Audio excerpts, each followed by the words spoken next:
샬롬, 하나님과 동행하는 새벽기도회 달라스 임마누엘 교회 권성철 목사입니다. 오늘도 하나님과 동행하며 풍성함을 누리시는 저와 여러분 되시길 주님의 이름으로 축복합니다. 오늘 말씀은 신명기 5장 1절에서 6절까지의 말씀입니다. 모세가 온 이스라엘을 불러 그들에게 이르되 이스라엘아, 오늘 내가 너희의 귀에 말하는 규례와 법도를 듣고 그것을 배우며 지켜 행하라. 우리 하나님 여호와께서 호렙산에서 우리와 언약을 세우셨나니 이 언약은 여호와께서 우리 조상들과 세우신 것이 아니요 오늘 여기 살아있는 우리 곧 우리와 세우신 것이라. 여호와께서 산 위 불 가운데에서 너희와 대면하여 말씀하시매 그때에 너희가 불을 두려워하여 산에 오르지 못하므로 내가 여호와와 너희 중간에 서서 여호와의 말씀을 너희에게 전하였노라. 여호와께서 이르시되 나는 너를 애굽 땅 종되었던 집에서 인도하여 낸 내 하나님 여호와라. 아멘. 하나님의 말씀입니다. 우리가 성경을 볼 때는 언제나 그 당시 역사적 맥락에서 보는 관점과 오늘 우리 시대의 관점 두 가지 렌즈를 함께 볼 수 있어야 됩니다. 어떤 사람은 그 당시 성경이 기록된 상황을 무시하고 현재적 관점으로만 읽으시는 분들이 있습니다. 그러나 그것은 성경의 역사적 지평을 무시하는 잘못된 해석을 초래할 수 있게 된다는 것이죠. 성경은 하나님께 말씀을 받는 당시 사람들의 정황, 삶의 자리, 목적, 이유가 드러나도록 기록된 책입니다. 출애굽하고 있던 이스라엘 백성들에게 주신 하나님의 의도가 있고 그들이 가나안 땅에 들어가서 살 때 바라는 하나님의 마음이 있다는 것이죠. 나라를 잃어버린 포로기 백성들에게는 하나님 앞에 겸손하게 엎드리면 회복될 것이다라는 메시지도 역사적 정황에서 읽을 수 있어야 합니다. 요한계시록 같은 묵시문학은 역사적 정황을 제거하는 순간 이단적 해석의 먹이가 될 수밖에 없는 것이죠. 그러나 너무 역사적 맥락만 매여 있다 보면 성경은 역사 측으로 전락될 가능성도 있습니다. 성경은 그 당시 그들에게 주시는 말씀이지만 오늘 이 시대 우리에게 주시는 말씀이기도 하기 때문입니다. 성경이 왜 이렇게 수많은 사람들에게 읽혀지고 일생 동안 읽어도 새로운 말씀으로 우리에게 다가오는 걸까요? 우리가 처음 은혜 받고 말씀을 읽을 때와 지금 읽을 때 깊이와 느낌이 다르지 않습니까? 이유는 말씀이 매일 새롭게 우리의 영혼의 길을 인도하기 때문입니다. 오늘 우리가 읽은 말씀도 1절 말씀에 오늘이라는 시간을 강조하고 있다는 것을 우리는 절대로 간과해서는 안 됩니다. 본문 3절 말씀을 보면 오직 너는 스스로 삼가하며 내 마음을 힘써 지키라. 그리하여 내가 눈으로 본 그 일을 잊어버리지 말라. 내가 생존하는 날 동안에 그 일들이 내 마음에서 떠나지 않도록 조심하라. 너는 그 일들을 내 아들들과 내 손자들에게 알게 하라. 신명기 5장에는 10계명이 나오고 있습니다. 사실 10계명은 출애굽기 20장에서 나온 말씀입니다. 원래 10계명은 출애굽하고 있던 1세대들에게 하나님께서 시내산 아래에서 모세를 불러서 직접 하나님의 손으로 두 돌판에 기록하여 주셨던 것이죠. 지금 신명기 5장에서 말씀을 받는 이들은 출애굽 1세대가 아니고 출애굽 2세대들입니다. 자신의 부모들은 하나님께서 10계명을 주시는 것을 눈으로 직접 보았습니다.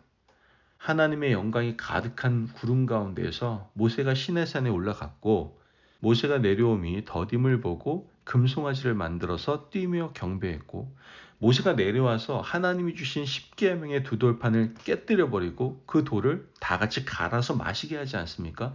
그 후 다시 올라가서 두 돌판을 받아서 이스라엘에게 선포했던 그 말씀이 바로 10계명입니다.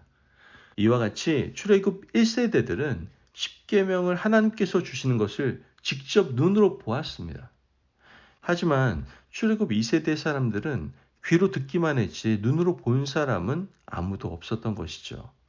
여러분, 오늘 모세가 그 옛날 하나님이 처음 주셨던 율법을 기억하면서 그 율법은 그때 그들에게만 준 말씀이 아니라 오늘 바로 우리에게 이 자리에 있는 바로 너희에게 준 말씀이라고 전하고 있다는 것을 우리는 기억할 수 있어야 하는 겁니다.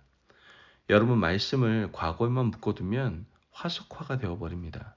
하나님의 말씀은 오늘 이 자리에 있는 우리에게 주시는 말씀입니다. 2000년 전 예수님께서 하셨던 말씀이 오늘 나에게 살아 숨쉬고 역사하는 말씀이 되고, 구약시대 때 말씀하셨던 그 말씀이 오늘 이 시대의 고난 가운데 살아가는 우리에게 능력의 말씀, 힘이 되는 말씀, 지혜의 말씀으로 다가오는 겁니다. 그러므로 하나님의 말씀은 어제 읽을 때가 다르고 오늘 읽을 때가 다르고 매일 읽어도 아침마다 새롭습니다.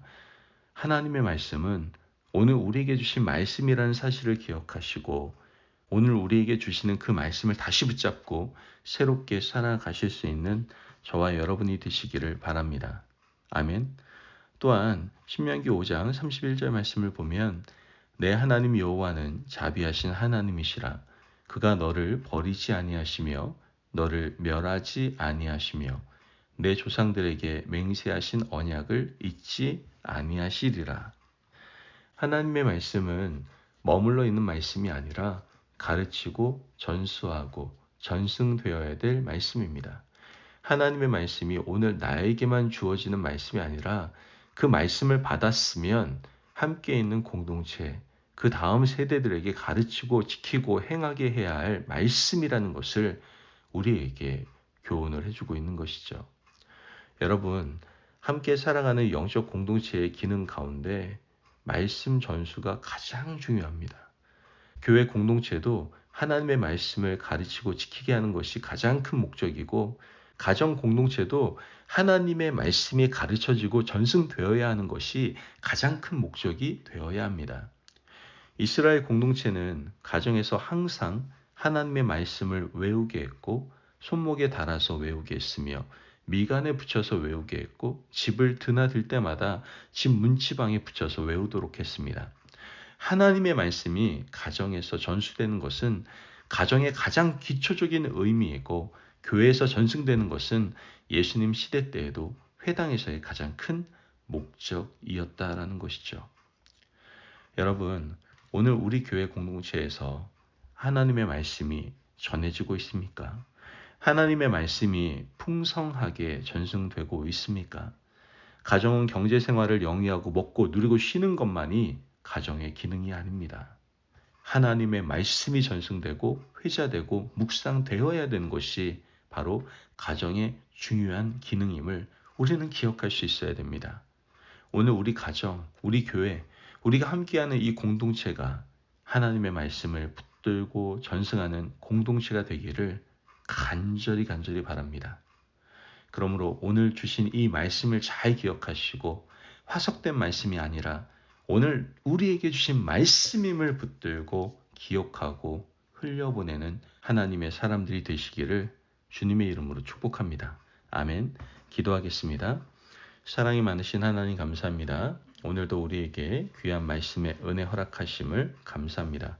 하나님, 우리가 늘 하나님께서 주신 말씀을 가슴에 새기고 과거에 있었던 말씀이 아니라 오늘 현장에서 우리에게 적용하여 실천하며 살아가게 하여 주옵소서. 늘 내가 포함되는 공동체, 교회뿐만 아니라 가정에서 가장 중요한 말씀을 전승하는 귀한 역할을 감당하는 저희들 될 수 있도록 우리를 사용하여 주옵소서. 감사하며 예수님의 이름으로 기도합니다. 아멘. 오늘도 하나님과 동행하며 풍성함을 누리시는 저와 여러분 되시길 주님의 이름으로 축복합니다.